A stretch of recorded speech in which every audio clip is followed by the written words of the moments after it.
فالأغراس من أيسر أو يمناها واللام أدناها لمنتهاها.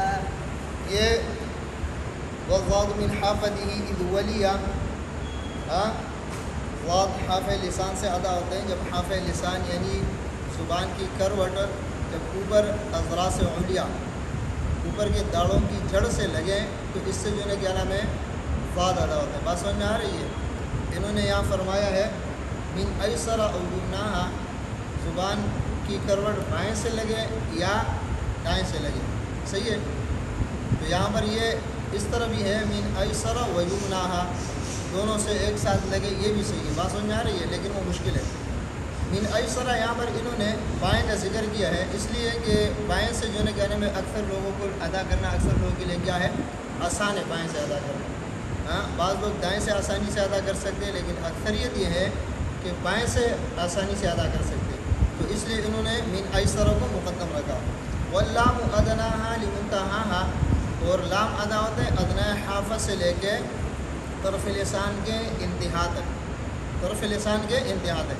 یعنی زبان کا جو حصہ ہے یہ یعنی داڑھ جو پہلا داڑھ ہے ضاحک جس کو کہتے ہیں، ضاحک کو، اور پھر جو تین دانت ہے ثنایا رباعی انیاب، یہ ثنایا رباعی ناب اور ایک دانت جو ہے نا کیا نام ہے اس کے ساتھ ضاحک کا ہے، تو یہ کل 4 ہو گئے. کتنے ہو گئے؟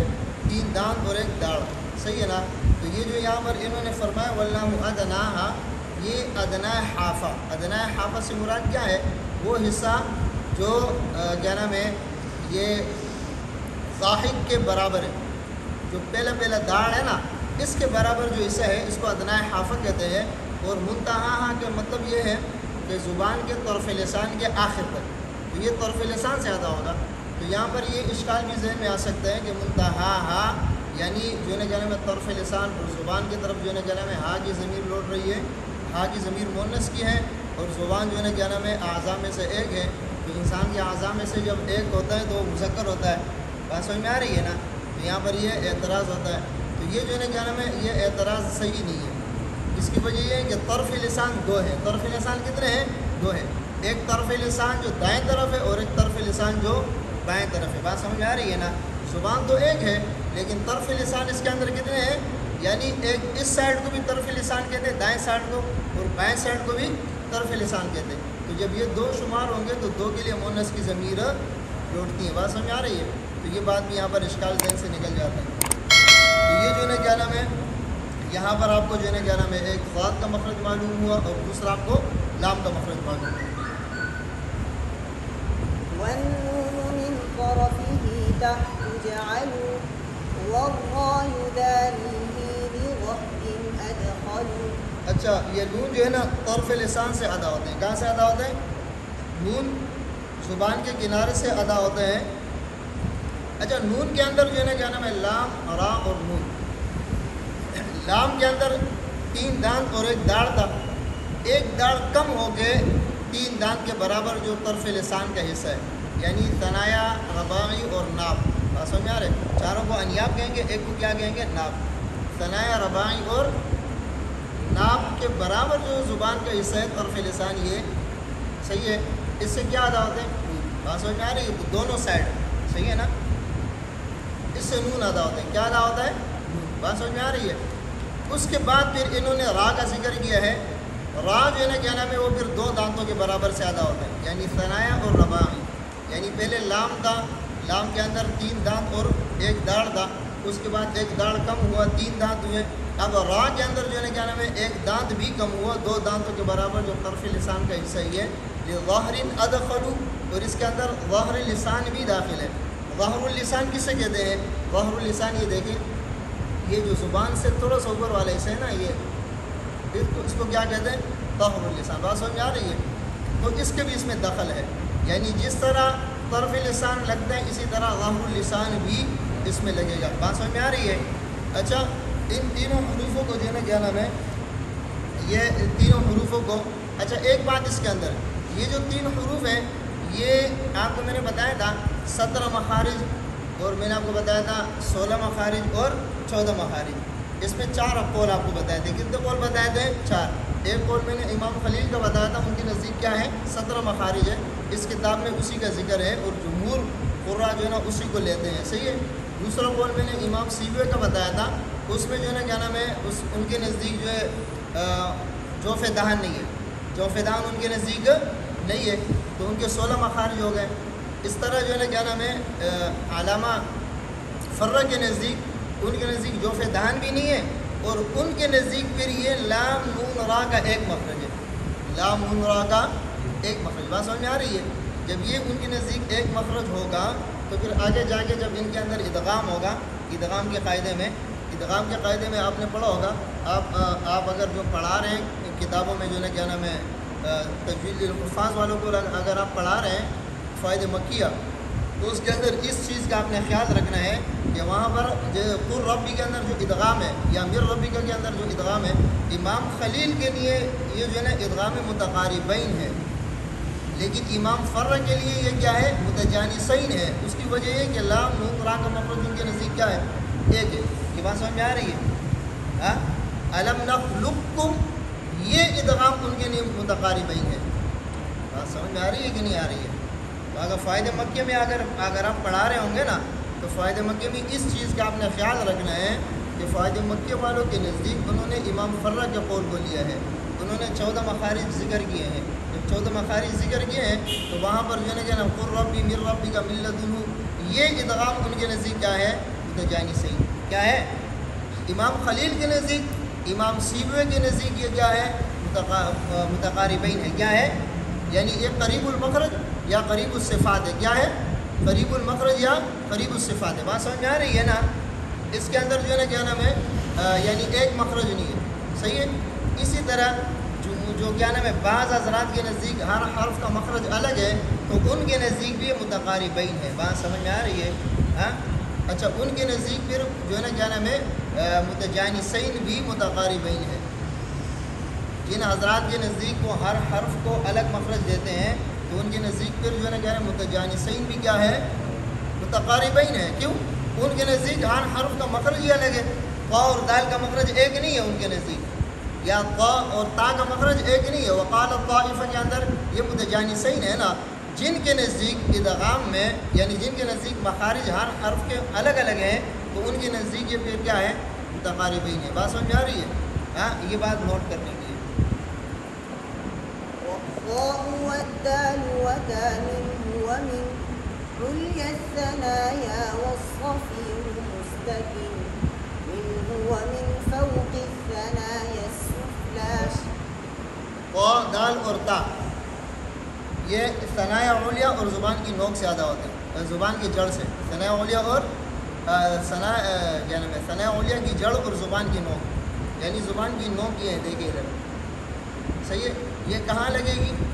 یہ دانتوں کی جڑ میں لگے گی۔ بات سمجھ میں آ رہی ہے؟ بعض جو ہے نا اس طرح پڑھتے ہیں قا دال تا، تو یہ جو ہے نا ثنایا علیا کی نوک اور پشت زبان سے ادا ہوا، یہ درست نہیں ہے۔ بعض طلباء کو آپ دیکھیں گے نا وہ پڑھتے ہوئے تا میں تا پڑھتے ہیں، تا تا، یہ غلط ہے۔ بات سمجھ میں آ رہی؟ زبان باہر نکالی، یہ غلط ہے۔ زبان کی نوک یہ جو ثنایا علیا جو سامنے کے دو دانت ہیں اس کے جڑ میں لگے گی، اس سے کیا ادا ہوگا قا دال اور تا۔ بات سمجھ میں آ رہی ہے؟ اسی طرح جو ہے نا کیا نام ہے ثنایا یعنی ثنایا سفلا، یہ سفلا نیچے والوں کو کہتے ہیں، یہ دو دانت زبان کی نوک ثنایا سفلا، کچھ اس کے اندر ثنایا علیا بھی، اس سے کون سے حروف ادا ہوتے ہیں؟ سین صاد اور زا۔ بات سمجھ میں آ رہی ہے؟ ان کو حروف صفیر بھی کہتے ہیں، صحیح ہے۔ اچھا، مخارج کے اندر ان کو صفیر کہیں گے، صفات کے اندر صفیریہ کہیں گے۔ بات سمجھ میں آ رہی ہے؟ مخارج میں کیا کہیں گے؟ حروف صفیر، اور صفات کے اندر کیا کہیں گے؟ صفیریہ، صحیح ہے۔ آگے پڑھیں۔ والضاء والذال وذال العليا۔ اب آپ کو سمجھ میں آ رہی ہے؟ غا غال اور سا یعنی زبان کی نوک اور ثنایا علیا کا یعنی زبان کا جو سرہ ہے یہ اور ثنایا علیا کا جو نوک ہے اس سے ادا ہوگا۔ بعض لوگ غا سا زبان نکالتے ہیں، تو سا یہ جو ہے نا پشت زبان ہوگی، کیا ہوا زبان اس میں نکالیں گے نہیں، بالکل یہ نوک جو ہے نا دانتوں کے نوک کے ساتھ ملائیں گے۔ کس طرح پڑھیں گے؟ تا تا، یہ آواز آنی چاہیے تھا کے اندر، صحیح ہے نا؟ بعض لوگ اس کو تا کی طرح پڑھتے ہیں، یہ صفت ہمس کیا ہے؟ صفت ہمس۔ بعض لوگ اس کو ایسے پڑھتے ہیں کہ بالکل وہ کہتے ہیں کہ یار جو ہے نا سین کی طرح نہ پڑھا جائے، تو سین کی طرح نہ پڑھنے کی وجہ سے بالکل یہ آواز نہیں نکالتے ہیں، تو یہ غلط ہے۔ کیا ہے یہ؟ اس کے اندر صفت ہمس سے صفات لازمہ میں سے یہ نکالنا ہے، صحیح ہے۔ من طرفيهما ومن بطن الشفة فالفا مع أطراف الثنايا المشرفة۔ یہ بات سمجھ میں آ رہی ہے؟ یعنی یہی دو دان جو ثنایا علیہ ہے، اس کے اور نیچے کے ہونٹ کے درمیان والا حصہ، جس کو کہتے ہیں ہونٹوں کا پیٹ بھی کہتے ہیں، اور اس کو کیا کہتے ہیں؟ شکم بھی کہتے ہیں، صحیح ہے نا؟ شکم بھی پیٹ کو کہتے ہیں۔ تو یہ درمیان والا ہونٹوں کے درمیان والے حصے سے اور اوپر کے دانتوں سے اس سے کیا ادا ہوگا؟ فا۔ کیا ادا ہوگا؟ فا۔ فا کے اندر یہ آواز صفت عام سے یہ ادا کرنا کیا ہے؟ ضروری ہے۔ بات سمجھ میں آ رہی ہے؟ یہ مشرفہ کا مطلب علیہ ہے، مشرفہ کا مطلب کیا ہے؟ علیہ، صحیح ہے نا؟ للشفتين الواو باء ميم وغنة مخرجها الخيشوم۔ دونوں ہونٹ اس کے لیے با، واو با اور میم، واو با اور میم۔ اس کے اندر فرق کیا ہے؟ واو کے اندر دونوں ہونٹوں کو گول کریں گے، واو کے اندر دونوں ہونٹوں کیا کریں گے؟ گول کریں گے۔ اچھا، اس کے اندر جو کتابوں میں لکھا ہے ناتمام بند ہونا لکھا ہے، کیا لکھا ہے؟ ناتمام گول ہونا نہیں لکھا ہے۔ اس سے بعض لوگ مراد لیتے ہیں کہ یار یہ ناتمام گول ہونا ہے، ناتمام گول ہونا نہیں ہے، گول مکمل ہوں گے، ناتمام بند ہونا۔ اب اس کے دیکھیں درمیان میں خلاصہ ہوگا، ایسے دیکھیں نا، گول تو مکمل ہوئے لیکن بند مکمل نہیں ہوئے، بند۔ بات سمجھ میں آ رہی ہے؟ تو اس سے واو ادا ہوگا دونوں ہونٹ کو گول کرنے سے۔ اس سے کون سا واو مراد ہے؟ اس سے واو متحرک اور واو لین مراد ہے۔ یہ کس کا مذہب ہے؟ امام خلیل کا مذہب ہے، امام سیبوی کے نزدیک اور امام فرہ کے نزدیک۔ ان کے نزدیک اس میں مد بھی ادا ہوگا، کیوں؟ جوفدان ان کے لیے نہیں ہے، جوفدان ان کے لیے نہیں ہے۔ لیکن ایک بات یاد رکھنا، حروف مد کے ادا کرتے ہوئے بھی ہونٹ گول ہوں گے، امام خلیل کے لیے بھی ہونٹ واو میں ہر حال میں گول کریں گے، چاہے واو کے اوپر زبر ہو، زیر ہو، پیش ہو، دو زبر دو زیر دو پیش، کڑا زبر کڑی زیر الٹا پیش، جزم تشدید کچھ بھی ہو، واو میں ہونٹ گول کریں گے۔ بات سمجھ میں آ رہی ہے؟ اس کے بعد با اور میم۔ با جو ہے نا کیا نام ہے، یہ ہونٹوں کے اندر والے حصے سے تری والے حصے سے ادا ہوتی ہے، اور ہونٹوں کو جو ہے نا کیا نام ہے سختی سے ملائیں گے۔ میم ہونٹوں کے خشکی والے حصے سے، اور اس میں ہونٹ کو نرمی سے ملائیں گے۔ بات سمجھ میں آ رہی ہے؟ ہاں، بات سمجھے نہیں سمجھے؟ یعنی با کے اندر ہونٹوں کو جو ہے نا کیا نام ہے یہ تری والے حصے کو سختی سے ملائیں گے۔ سختی کا مطلب یہ نہیں ہے کہ آپ اتنی سختی کریں کہ اگلا بندہ دیکھے کہ یہ جو ہے نا کیا نام ہے تکلف کر رہے ہیں۔ سختی کا مطلب یہ ہے کہ آپ ادا کرتے ہوئے آپ کو خود محسوس ہو کہ میں نے سختی کی ہے۔ ہونٹوں کو اس طرح جو ہے نا دبانا نہیں ہے تاکہ جس کی وجہ سے جو ہے نا کیا نام ہے یہ محسوس ہو کہ یہ جو ہے نا سختی کر رہے ہیں، بلکہ آپ کی ادائیگی میں آپ کو محسوس ہو کہ آپ سختی سے ادا کر رہے ہیں۔ اور میم کو نرمی سے، تو میم اور با کے مخرج میں یہ فرق ہے کہ با کے اندر جو ہے نا یہ تری والا حصہ لگے گا، اور میم کے اندر یہ خشکی والا۔ با میں تری والا حصہ لگے گا اس کو بحری کہتے ہیں، اور میم میں خشکی والا حصہ لگے اس کو کیا کہتے ہیں؟ بری۔ بات سمجھ میں آ رہی ہے؟ اسی طرح جو ہے نا کیا نام ہے اگلا مخرج خیشوم ہے غننے کا، تو یہاں پر جو ہے نا کیا نام ہے، اچھا خیشوم کس کو کہتے ہیں؟ یہ ناک کا جو نرم ہڈی ہے نا ناک کی، یہ یہاں سے غنہ ادا ہوتا ہے، یہاں سے کیا ادا ہوتا ہے؟ غنہ۔ اچھا، اس کے اندر بہت سارے جو ہے نا کیا نام ہے بہت ساری باتیں ہیں اس کے اندر بہت ساری باتیں ہیں۔ ایک بات اس کے اندر یہ ہے کہ بعض لوگ یہ کہتے ہیں کہ جو ہے نا اخفاء والا اس سے غنہ مراد ہے، بعض کہتے ہیں کہ نون مشدد بھی مشدد والا غنہ مراد ہے۔ ہاں، تو اس پر اعتراض یہ ہوتے ہیں کہ یہ جو ہے نا کیا نام ہے یہ ذکر جو کیے یہ تو مخارج الحروف کہاں ہے، حروف کے مخارج کہاں ہے، اور غنہ تو صفت ہے۔ ہاں، تو صفت جو ہے نا کیا نام ہے ادھر کہاں سے آ گیا؟ بات سمجھ میں آ رہے ہیں نا؟ یہ اعتراض ہوتے ہیں، تو اس کے بھی جواب بہت ساری کتابوں میں مختلف دیا ہیں۔ بعض کہتے ہیں کہ اس سے اخفاء والا جو ہے نا کیا نام ہے نون مراد ہیں، بعض کہتے ہیں کہ اس سے نون مشدد مراد ہے، لیکن اصل جو ہے نا اس سے وہ نون اظہار کی صورت میں جو غنہ ہوتے ہیں نا، اظہار کی صورت میں نون کے ذات میں جو غنہ پائے جاتے ہیں اس سے وہ مراد ہے۔ اس کی وجہ یہ ہے کہ اگر وہ ادا نہیں کریں گے تو حرف ادا ہی نہ ہوگا۔ بات سمجھ میں آ رہی ہے کہ نہیں آ رہی ہے؟ اگر اس کو ادا نہیں کریں گے تو ادا ہوگا ہی نہیں۔ آپ یہ سمجھے کہ نون یا میم اس کا ایک مخرج تو یہ ہے کہ ہونٹ کے ملنے سے میم ادا ہوتے ہیں. ایک مخرج نون کا یہ ہے کہ زبان جو ہے نا کیا نام ہے طرف لسان میں اوپر لگے گا, طرف لسان اوپر لگے گا, ثنائے رباعی اور انیاب کے مسوڑوں کے برابر اس سے نون ادا ہوگا. ایک مخرج یہ ہے, صحیح ہے. لیکن نون کا جو آواز ہے نا, آواز کے اندر پھر یہ ہے کہ وہ خیشوم میں جائے گا. کہاں پر جائے گا؟ خیشوم میں. بات سمجھ میں آ رہی ہے؟ تو نون کے اندر جو ہے نا کیا نام ہے, اب غنّے کی بھی جو کیفیت ہے, ایک تو غنّہ مشدد ہے نون اور میم میں, وہ تو مکمل جو ہے نا کیا نام ہے ناک میں جائے گا. دوسرا اخفاء والا ہے, وہ اس سے ذرا کم ہے. تیسرا متحرک ہے. تیسرا کیا ہے؟ متحرک. متحرک بالکل ہلکے انداز میں خیشوم میں جائے گا. بات سمجھے نہیں سمجھے؟ خیشوم میں اگر نہیں گیا تو نون اور میم ادا نہیں ہوگا. آپ سمجھ میں آ رہی ہے؟ تو نون اور میم جیسے مخرج میں زبان لگے گی یا ہونٹ لگیں گے, اسی طرح جو ہے نا آواز کی صورت میں اس میں کیا ہوگا, آواز اس کی جو ہے نا ناک میں ضرور جائے گی کسی نہ کسی درجے میں.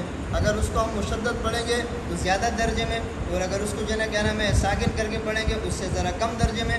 اگر اس کو متحرک پڑھیں گے تو اس سے یعنی اس کو بھی کم درجے میں, لیکن جائے گی ضرور آواز ناک میں. بات سمجھ میں آ رہی ہے؟